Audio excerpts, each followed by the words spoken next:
मजलिस से बल्दिया इंतखाबात में Rashtrawadi Congress party Ajit Pawar group के सदर बल्दिया के नामजद उम्मीदवार जनाब स्वप्निल लुंगारी की इंतखाबी तशरीह मुहिम के ज़िमन में गुज़िश्ता रोज़ बड़ी दरगाह शरीफ खंदार के सामने एक जलसे आम का इनेकाद अमल में आया।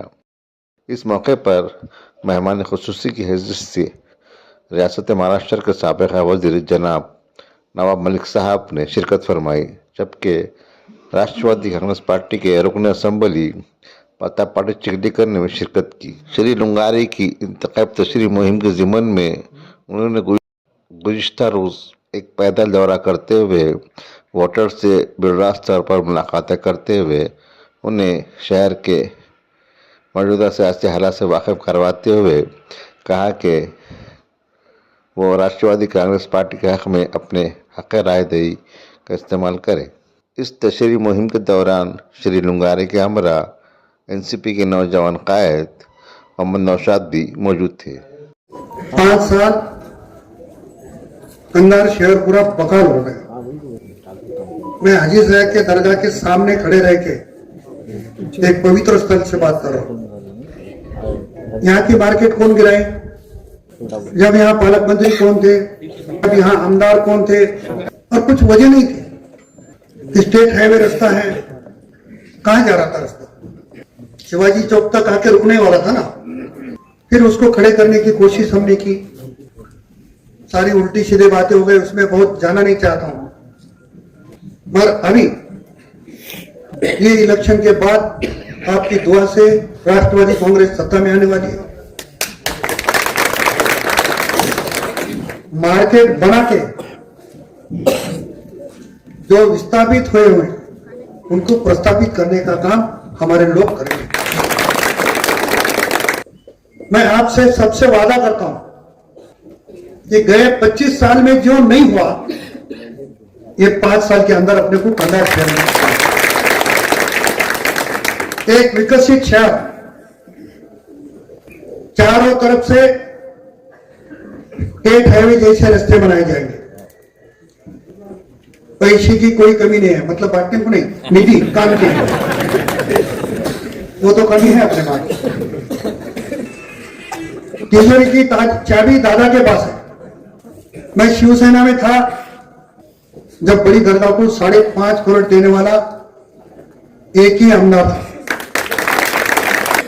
मैं आपकी दुआ से नांदेड़ से खासदार बना। जो अपने बड़ी दरगाह के नीचे का जो ग्राउंड है, पुरुष का मैदान, बीजेपी का खासदार होने के बाद भी 1.5 करोड़ रुपए मांग दिया। अभी लोग तो बीजेपी में जाने के बाद ईद में आके मिलने को डर रहे हैं। जिन्होंने 50 साल तुम्हारे वोट लिए, मैं तो कभी इससे डरा नहीं। इतने पार्टियां बदला मगर किसको डर के बदला नहीं। अब लोग क्यों पार्टी बदले उसके बारे में नहीं जाना चाहता मैं। उन्होंने बोलना चाहिए कि भाई मैंने पार्टी क्यों बदलाऊं, क्या दिक्कत थी। तुम चिंता मत करो, मैं पहले बोल दिया ना, महाराष्ट्र का अर्थ मंत्री अपना है, ये रोडो मोड़ छोड़ो, तुम बोलो रो बना लेते। मैंने सब दादा को बताया कि भाई ऐसी अड़चन है, यहाँ रास्ता नहीं बना सकते, नाले नहीं बना सकते, डीपीसी के पैसे नहीं डाल सकते, हमदानी नहीं डाल सकते। कल ये काम के लिए दादा ने 3 करोड़ रुपए वहां लोग रहते बना, और उसके ऑर्डर लेके आए काम करने के लिए। हम लोग वातावरण पूर्ण चांगलं आहे, तर काही लोकांना काम नाही, मग समाजात तेढ निर्माण कशी होईल? हिंदू मुस्लिमचं काही काढता येईल का? पण आता त्यांनी काही काढलं तर कंधारची जनता ओळखून आहे। आज 2 चांगल्या नवाब मलिक साहेब, आज 2 घटना चांगल्या झाल्या। जेव्हा चांगलं राहायचं तेव्हा चांगलं घडत जाते। वंचितचे नेते सुजात आंबेडकर साहेब कंधारला आले होते आणि त्याने भाषण केलं, इथली काँग्रेस अशोक चव्हाणची बी टीम आहे, त्याला गाडा म्हणजे आमची कुठेही युती नाही, नाहीतर कंधार मध्ये बोलावे आमची युती आहे, बोले ना। आज का भाषण सुने नहीं सुने ना? ते आमच्या दलित बांधवांसाठी, दलित भगिनीसाठी आंबेडकर साहेबांना प्रकाश आंबेडकर साहेबांना मानणाऱ्या वर्गासाठी त्यांनी तो संदेश दिला. दुसरी एक घटना त्याच्यापेक्षा आणखी घडली. नांदेड जिल्ह्यातल्या सगळ्या पुढाऱ्यांनी भाजपच्या मुख्यमंत्र्याला लोह्याला आणलं. देवेंद्र फडणवीस साहब लोहा है, सबको लग रहा था कि प्रताप पटेल के खिलाफ कुछ तो भी बोलना. पूरा भाषण खत्म हुए जब तक मेरा नाम भी नहीं लिए, इनके थोबड़े देखने जैसे हो गए जिन्होंने लाए उनके. अभी वो भी संदेशा चले गए.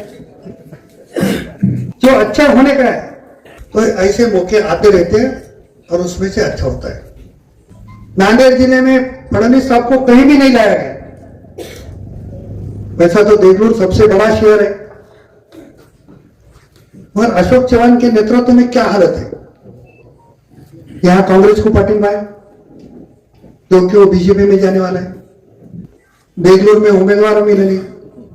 इतना छोड़ो, भोकर में अशोक चौहान के 23 उम्मीदवार खड़े नहीं है जो हमने राष्ट्रवादी के खड़े करे. वहां 2 ज्यादा है. ये नियत का खेल है. मराठी में क्या कहावत है, काय होतास तू, ये बोलने की जरूरत नहीं है. लुंगारेताई, मी आपल्याला बोलू इच्छितो की आमच्या लोकांमध्ये अंबाडी साहेब वोट नहीं देना है तो सामने भी नहीं आते.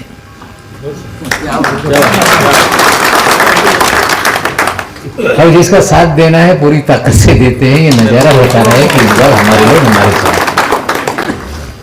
नाही तर बऱ्याच लोकांचा असं आहे तोंडावर होय होय आहे ना साहेब, आहे ना. कारण मी पण निवडणुका लढलो, बरीचशी निवडणुका लढलो, जिंकलो, मंत्री झालो. तोंडवर बोलायचं आहे, नंतर करायचं आहे, अशी आमच्या लोकांच्या मनात असं कधी नसते. ज्यांच्या साथ राहायचा, समोर जाऊन राहायचा, नाही असेल तर त्यांच्या तोंड बघायचं नाही, ही आमच्या लोकांची सवय है. लेकिन जब जब प्रस्ताव मैं लेकर गया, कभी भी अजित पवार साहब ने ये नहीं बोला कि हे होणार नाही. त्यांनी सांगितलं याच्यापेक्षा चांगले कार्यक्रम तयार करा आणि समाजाचा भला करण्याचं काम केलं पाहिजे. ये हमारे नेता की फितरत है. कई नेताओं के साथ हम लोगों को काम करने का मौका मिला, लेकिन मुंह पे तो मीठा मीठा बोलेंगे, लेकिन करेंगे कुछ नहीं. ये भी सच्चाई है. अभी आपके जिले से तो लोग मुख्यमंत्री बन गए. आएंगे तो आइए चाऊ साहब, बैठिए बैठिए, कैसे हैं, बिरयानी लाए क्या हमारे लिए. अपने लोगों को लगता है कि बिरयानी मांग रहा है तो अपना ही आदमी है, लेकिन भला करने का काम न कभी नहीं करते. अभी चिखलीकर साहब हमारे साथ है. मैं इनको बहुत पहले से जानता हूं. जब विलासराव जी मुख्यमंत्री थे तब मैं मंत्री था, तब भी ये विलासराव जी के साथ थे. फिर उन्होंने बार बार पार्टियां बदली और इस बार तो बार बार इलेक्शन के स्पीच में बोल रहे हैं कि अभी ये पार्टी बदलने का मेरा आखिरी मौका था, इसके बाद अब मैं उम्र हो गई, अब गुलाटी नहीं मार सकता. और हमें पूरी उम्मीद है कि वो हमारे साथ रहेंगे. लुंगारेच्या माध्यमातून तुम्हाला पुन्हा सत्ता या शहराची मिळणार आहे. आणि तुमची पण जबाबदारी आहे की त्यांनी व्यवस्थित जबाबदारी मिळाल्यानंतर संधी एकदा मिळते, त्या संधीचं सोनं केलं पाहिजे. संधीचं सोनं केलं नाही तर पुन्हा कोणी विचारत नाही. ही सत्य परिस्थिती आहे. आणि लुंगारे, तुम्हाला मी बोलू इच्छितोय की यावेळी तुम्ही अध्यक्ष होणारच आहे. आणि झाल्यानंतर प्रत्येक नागरिक या शहराचा त्यांच्याशी तुम्हाला सुखदुःखाचा नाता निर्माण करण्याचं काम करावं लागेल. आणि आम्ही तुम्हाला वचन देतोय की आमचे लोक तुमच्या सोबत राहतील आणि त्याच पद्धतीने ज्या ताकदीने हे लोक तुमच्या सोबत राहणार आहे. संकटकाळी त्यांच्या सोबत तुम्हाला राहायची जबाबदारी स्वीकारावी लागेल आणि आप इनके साथ रहेंगे. आज मोठी दर्गा येथे राष्ट्रवादी काँग्रेसची प्रचार सभा झाली. त्यामध्ये महाराष्ट्राचे राष्ट्रवादी गटाचे माजी मंत्री नवाब मलिक साहेब आणि विधान परिषदेचे आमदार इद्रिस नाईकवाडीजी हे या ठिकाणी सभेला संबोधित करण्यासाठी आले होते. राष्ट्रवादी काँग्रेस पक्ष हा एक सेक्युलर पक्ष आहे आणि सेक्युलर पक्षाची विचारधारा घेऊन महाराष्ट्रामध्ये अजितदादा पवार असतील आणि राष्ट्रवादीचे सगळे आमचे आमदार माननीय प्रताप पाटील चिखलीकर साहेब, हे सगळे एक सेक्युलर विचारसरणीला घेऊन पुढे जातो. आणि माझी कंधार शहरातील जनतेला हे आव्हान राहणार आहे की आपण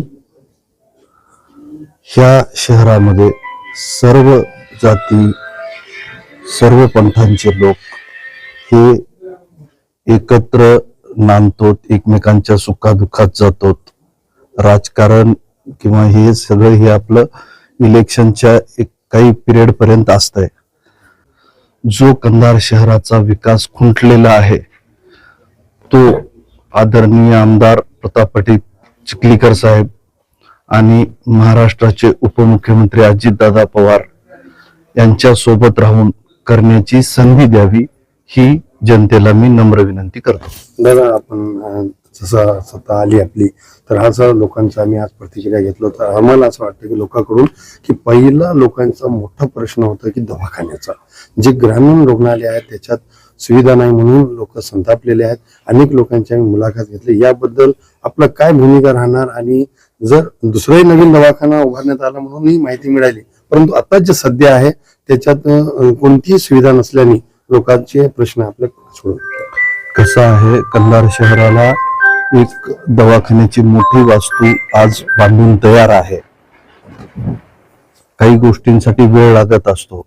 आता ती वास्तू जरी कंप्लीट असली तरी तिथं स्टाफ हे करणं, हे आता राज्य शासन स्तरावरच्या गोष्टी आहेत, ह्या होत आहेत. 1 महिना 2 महिन्यामध्ये ह्या गोष्टी सगळ्या पूर्ण होतील.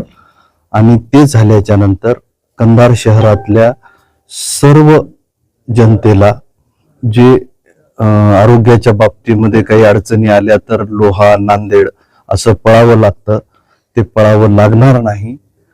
जो काही इलाज आहे तो आपल्या इथं सगळी डॉक्टरची सुसज्ज अशी टीम आणि त्यावर आमदार साहेबांचं बारकाईनं लक्ष आहे. आणि त्या सगळ्या गोष्टी होतील आणि आरोग्य सुविधा ही एकदम चांगल्या दर्जाची कंधार शहरातील नागरिकांना भेटेल. दादा, मुस्लिम समाजाबद्दल काय सांगा?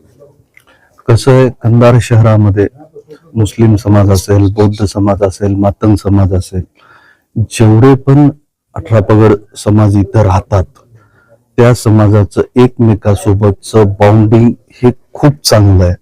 आमचं शहर हे नेहमी सगळे एकमेकांसोबत गुण्या गोविंदानं नांदतात. कोणाच्याही अडचणी असो, मग तिथं समाजाचा विषय कधीच राहत नाही. सगळे एकमेकांच्या समोर येऊन एकमेकांच्या अडीअडचणीमध्ये राहतात. त्याच्यामुळं आणि सगळ्यात महत्वाचं म्हणजे माझ्या घरावर बौद्ध समाज असेल, मुस्लिम समाज असेल, हे 4-2 पिढ्यापासनं हे सगळे समाज आम्ही कधी आयुष्यामध्ये जातीवाद केला नाही, आयुष्यात कधी करणार नाही. आमदार साहेब पण कधी जातीवाद केले नाहीत आणि करत नाहीत.